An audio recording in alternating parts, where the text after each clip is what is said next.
بسم اللہ الرحمن الرحیم۔ السلام علیکم۔ کم سے کم ایک مرتبہ دل سے کلمہ طیبہ پڑھ کر نیچے کامنٹ میں ڈن لکھ دیجیے۔ تو سب سے پہلے آپ سبھی لوگوں کو میری طرف سے عید الاضحیٰ بہت بہت مبارک ہو۔ اچھا جی، تو انشاءاللہ آج کی ویڈیو میں ہم قربانی کی ہسٹری کے بارے میں بات کریں گے، قربانی کی سچی کہانی کے بارے میں جانیں گے، جو کہ حضرت ابراہیم اور حضرت اسماعیل علیہ السلام کی سنت ہے۔ وہ سنت جس سنت پر ہم عمل کرتے ہوئے ہر سال قربانی کرتے ہیں، اپنے جانور ذبح کرتے ہیں اللہ کی راہ میں۔ حضرت ابراہیم علیہ السلام کی پوری زندگی ایک آزمائش تھی۔ اللہ تعالیٰ نے انہیں بہت سی آزمائشوں سے گزارا اور وہ ہر آزمائش میں کھرے اترتے، تبھی تو اللہ تعالیٰ نے رہتی دنیا تک تمام بندوں کو ان کی سنت پہ چلا دیا۔ پہلے جب میں نماز میں درود ابراہیمی پڑھتی تھی تو میں اکثر سوچتی تھی کہ کیوں حضرت ابراہیم علیہ السلام پر ہی درود بھیجا جا رہا ہے۔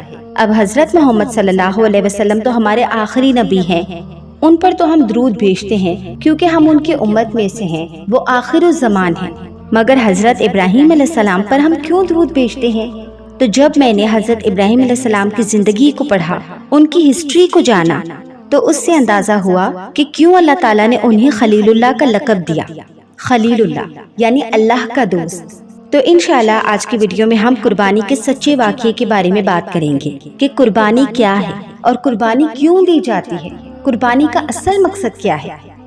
روایت میں آتا ہے کہ فرشتوں نے اللہ تعالیٰ سے فرمایا کہ تو نے فرمایا ہے کہ ابراہیم تیرا خلیل ہے، یعنی صرف تجھ سے محبت کرنے والا تیرا دوست، لیکن ابراہیم کے دل میں تو تیرے علاوہ اپنی اولاد کی بھی محبت شامل ہے، تو پھر وہ تیرا خلیل کیسے ہوا؟ تو اللہ نے اس بات کا جواب فرشتوں کو کچھ یوں دیا کہ حضرت ابراہیم علیہ السلام نے خواب میں دیکھا کہ اللہ فرما رہا ہے کہ اے ابراہیم، اللہ کی راہ میں قربانی کر۔ آپ نے صبح ہوتے ہی یعنی 8 ذوالحجہ کو 100 اونٹ کی قربانی کی۔ دوبارہ جب وہ رات میں سوئے تو پھر حکم ہوا کہ اے ابراہیم، اللہ کی راہ میں قربانی کر۔ آپ نے صبح ہوتے ہی یعنی 9 ذوالحجہ کو 200 اونٹ کی قربانی کی۔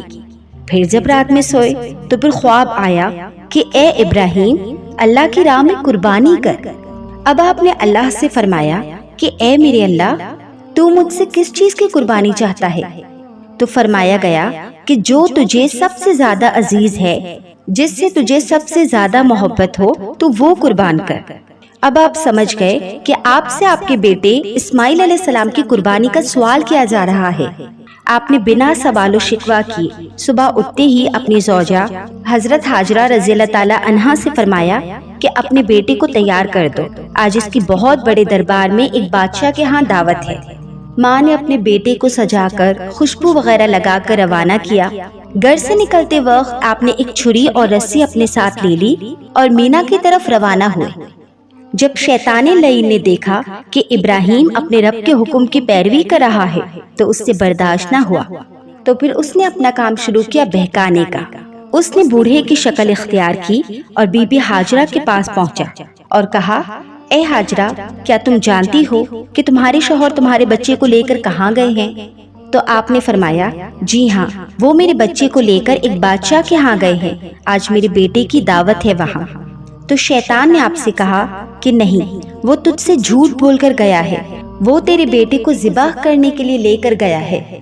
تو آپ نے فرمایا، تو کیا کہہ رہا ہے؟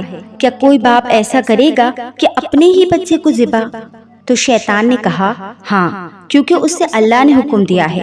واللہ، یہ سنتے ہی بی بی ہاجرہ فرمانے لگی کہ اگر یہ میرے رب کا حکم ہے تو میں ایک اسماعیل نہیں، ہزاروں اسماعیل اپنے رب کے لیے قربان کر سکتی ہوں۔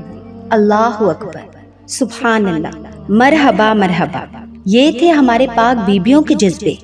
ایسی ہی کوکھ سے نبی علیہ السلام آتے ہیں، سبحان اللہ۔ جب شیطان لعین کا بی بی ہاجرہ علیہ السلام پر کوئی اثر نہ ہوا تو وہ پہنچا حضرت اسماعیل علیہ السلام کے پاس، جن کی عمر مبارک ابھی صرف 7 سال کی ہے۔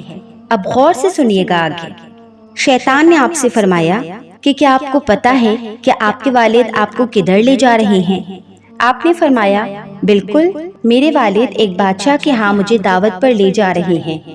تو شیطان کہنے لگا، نہیں، تمہارے ابو تم سے جھوٹ کہہ رہے ہیں، یہ تو تمہیں ذبح کرنے کو لے جا رہے ہیں۔ تو آپ نے پتہ ہے کیا فرمایا؟ آپ نے فرمایا کہ کوئی باپ ایسا کیوں کرے گا بھلا اپنے ہی بیٹے کے ساتھ؟ تو شیطان نے کہا کیونکہ تمہارے والد کو اللہ نے حکم دیا ہے تمہاری قربانی کا۔ تو یہ سنتے ہی 7 سال کے بچے نے کیا جواب دیا؟ مرحبا، غور سے سنیے گا۔ انہوں نے کہا اگر یہ میرے رب کا حکم ہے تو میں خوشی خوشی قربان ہو جاؤں گا۔ سبحان اللہ، کسی نے کیا خوب کہا ہے، سعادت مند بیٹا جھک گیا فرمانے باری پر، سعادت مند بیٹا جھک گیا فرمانے باری پر، زمین و آسمان حیران ہے اس اطاعت گزاری پر۔ سبحان اللہ۔ جب شیطان یہاں سے بھی ہار گیا تو آخر میں وہ پہنچا ابراہیم علیہ السلام کو بہکانے۔ اس نے آپ سے کہا اے ابراہیم، صرف ایک خواب کی بنیاد پر تم اپنے ننھے سے بچے کو قربان کر دو گے؟ یہ خواب جھوٹا بھی تو ہو سکتا ہے۔ آپ نے جواب دیا کہ نبیوں کو جھوٹے خواب نہیں آتے، اور تو میرے راستے سے ہٹ جا، تو مجھے نہیں بہکا سکتا، کیونکہ آپ سمجھ گئے تھے کہ یہ شیطان تھا اور وہ بہکانے آیا تھا۔ فرمان مصطفیٰ صلی اللہ علیہ وسلم ہے کہ جب ابراہیم علیہ السلام وادی مینا پر پہنچے تو شیطان مردود جمرائے عقبہ کے پاس آپ کے سامنے آ گیا اور آپ کو قربانی کرنے سے روکنا چاہا، تو آپ نے اس کو 7 کنکری ماری تو وہ زمین میں دھنس گیا۔ پھر دوبارہ وہ جمرائے ثانی پر پہنچا، پھر آپ نے اس کو 7 کنکری ماری جس سے وہ دوبارہ زمین میں دھنس گیا۔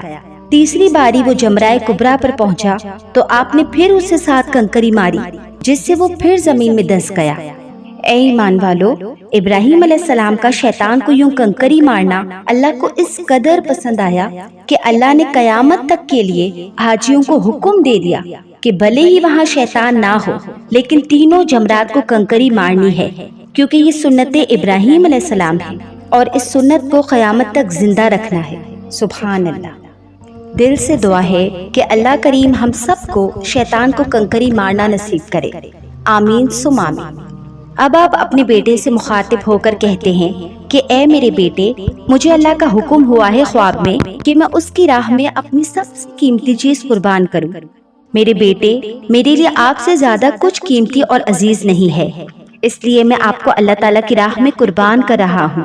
بیٹے نے کہا ابو جان، میں تیار ہوں قربان ہونے کے لیے، بس آپ اتنا کرنا کہ جب آپ مجھے ذبح کرو تو چھری کی دھار تیز رکھنا، مجھے رسی سے باندھ دینا اور قربان کرتے وقت میرا چہرہ الٹا رکھنا، اور آپ اپنی آنکھوں پر پٹی باندھ لینا، کیونکہ کہیں ایسا نہ ہو کہ آپ کے سینے میں جو باپ کا دل ہے وہ دھڑک جائے اور آپ اللہ کے حکم کو پورا نہ کر پاؤ۔ اور یہ کرنا ابو جان کہ مجھے ذبح کرنے کے بعد میری امی جان کو اس کی خبر نہ دینا، کیونکہ وہ ایک ماں ہے اور کوئی بھی ماں یہ برداشت نہیں کر پائے گی اور میں انہیں تکلیف نہیں دینا چاہتا۔ اب حضرت ابراہیم علیہ السلام نے اپنے بیٹے کی بتائی ہوئی باتوں کے مطابق آپ کو ذبح کرنا شروع کیا۔ جیسے ہی آپ نے چھری چلائی، چھری نہ چلی، جس کی وجہ سے آپ اور آپ کا بیٹا دونوں رونے لگے کہ کہیں اللہ ہم سے ناراض تو نہیں ہو گیا، کوئی بات اللہ کو ناپسند تو نہیں گزری۔ آپ نے دوبارہ کوشش کی، تب بھی چھری نہ چلی، جس کی وجہ سے آپ کو غصہ آیا اور آپ نے چھری کو ایک چٹان پر غصے سے پھینکا، جس کی وجہ سے چٹان 2 ٹکڑے ہو گئی۔ آپ نے چھری سے کہا کہ تو نے پتھر کے 2 ٹکڑے کر دیے تو میرے بیٹے کی نازک سے گردن پر کیوں نہیں چلتی؟ اللہ کے حکم سے چھری بول اٹھی، وہ کہنے لگی کہ اے ابراہیم، اللہ کے ایک حکم سے تیرے لیے آگ گلزار کر دی گئی، میں تیرے بیٹے پر نہ چلوں، اس کے لیے اللہ نے مجھے 70 بار حکم دیا کہ میں تیرے بیٹے کی گردن پہ نہ چلوں۔ سبحان اللہ۔ یہ منظر دیکھ کر فرشتے بول اٹھے، بے شک ابراہیم اللہ کے خلیل ہیں، سچے دوست ہیں۔ اس کے بعد اللہ نے جبرائیل علیہ السلام کو ایک جنتی دمبا لے کر بھیجا اور کہا کہ اسماعیل کی جگہ اسے رکھنا۔ جب تیسری باری آپ نے چھری چلائی تو چھری چل گئی اور آنکھوں سے پٹی ہٹائی تو دیکھا کہ دمبا ذبح ہوا ہے اور اسماعیل علیہ السلام کھڑے ہوئے ہیں۔ یہ دیکھ کر جبرائیل علیہ السلام نے کہا اللہ اکبر۔ اسماعیل علیہ السلام نے کہا لا الہ الا اللہ واللہ اکبر، اور ابراہیم علیہ السلام نے کہا وللہ الحمد۔ صدا آئی، اے میرے خلیل، تیرا امتحان ہو گیا، تو امتحان میں کامیاب ہو گیا اور اس کی جگہ جانور ذبح ہوا، اور یہ قربانی قیامت تک کے لیے تیری سنت اور یادگار بنا دی گئی۔ آپ کی اس قربانی کو اللہ قرآن پاک میں یوں بیان کرتا ہے، ترجمہ ہے، تو جب ان دونوں نے ہمارے حکم پر گردن رکھی اور باپ نے بیٹے کو ماتھے کے بل پر لٹایا اس وقت کا حال نہ پوچھ۔ اور ہم نے اس سے ندا فرمائی کہ اے ابراہیم، بے شک تو نے خواب سچ کر دکھایا، اور ہم ایسے ہی صلاح دیتے ہیں نیکوں کو۔ بے شک یہ روشن جانچ ہے، اور ہم نے ایک بڑا ذبیحہ اس کے فدیے میں دے کر اسے بچا لیا، اور ہم نے پچھلوں میں اس کی تعریف باقی رکھی۔ سلام ہو ابراہیم پر۔ سبحان اللہ، ماشاء اللہ، اللہ اکبر۔ تو یہ ہے حضرت ابراہیم علیہ السلام کی سچی کہانی، قربانی کی سچی کہانی۔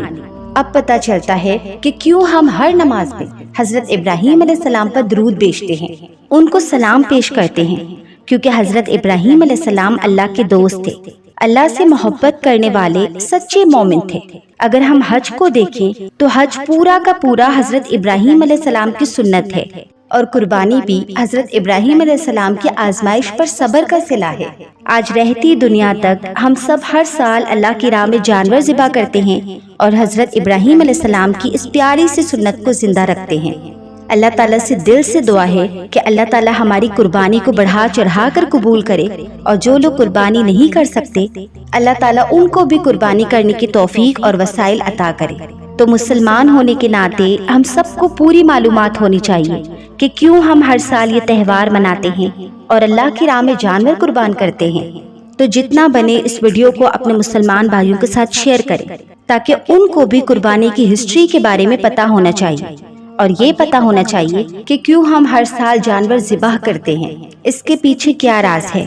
ویڈیو اچھی لگی تو ویڈیو کو ضرور لائک کریں، اور کم سے کم ایک دفعہ تو ضرور درود ابراہیمی پڑھ کر نیچے کامنٹ میں ڈن لکھ دیجیے۔ جزاک اللہ خیر۔